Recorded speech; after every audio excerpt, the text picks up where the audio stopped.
मुंबई की ओर, तब रामगिरी महाराज का बयान आया है कि आप जो है सियासत कर रहे हैं, विधायक आपको बनना है, लोकसभा चुनाव हार गए, अब विधायक बनना चाहते हैं, इसीलिए आप मोर्चा लेकर निकले हैं।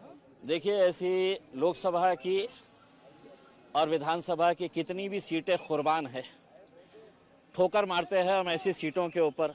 अगर हमारे नबी करीम सल्लल्लाहु अलैहि वसल्लम के खिलाफ अगर कोई गुस्ताखी करता है तो ऐसी इतनी हल्की राजनीति करने वाला शख्स इम्तियाज़ जलील नहीं है।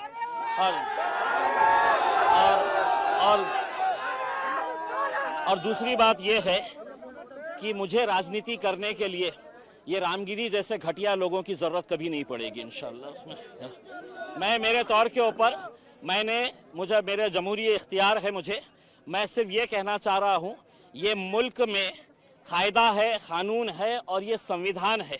अगर ये संविधान के हिसाब से मुल्क नहीं चलेगा तो ऐसे रामगिरी जैसे गुंडे मवालियों के हिसाब से तो देश चल नहीं सकता है, राणे जैसे गुंडे मवालियों के हिसाब से देश चल नहीं सकता है। उसमें मैंने सरकार को वक्त दिया था, टाइम दिया था कि आप इनके ऊपर कार्रवाई करो करके, और उनको एक चेतावनी दे रहा हूं, अगर जबान उनके मुंह में है तो उससे बहुत खूबसूरत जबान मेरे मुंह में भी है। जिस दिन मैं इस्तेमाल करूंगा, जिस दिन मैं खोलूंगा अपनी जबान, तो कोई इनके पास अधिकार नहीं रहेगा मेरे खिलाफ भी कार्रवाई करने के लिए, क्योंकि कायदा कानून सबके लिए बराबर है। उनके लिए कायदा अलग नहीं हो सकता है और मेरे लिए अलग नहीं हो सकता है।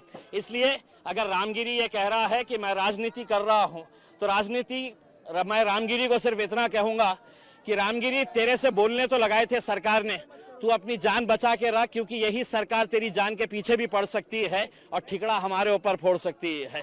तो तू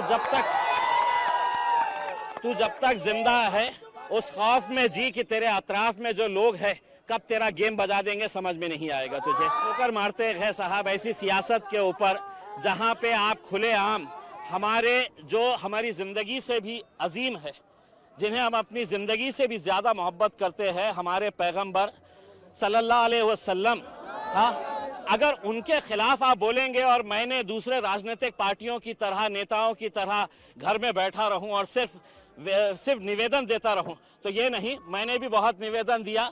अब मैंने सरकार को कहा कि एक मर्तबा अगर तुम देखना चाहते हैं कि मेरी भी ताकत क्या है, तो अल्हम्दुलिल्लाह ये देख लीजिएगा कि क्या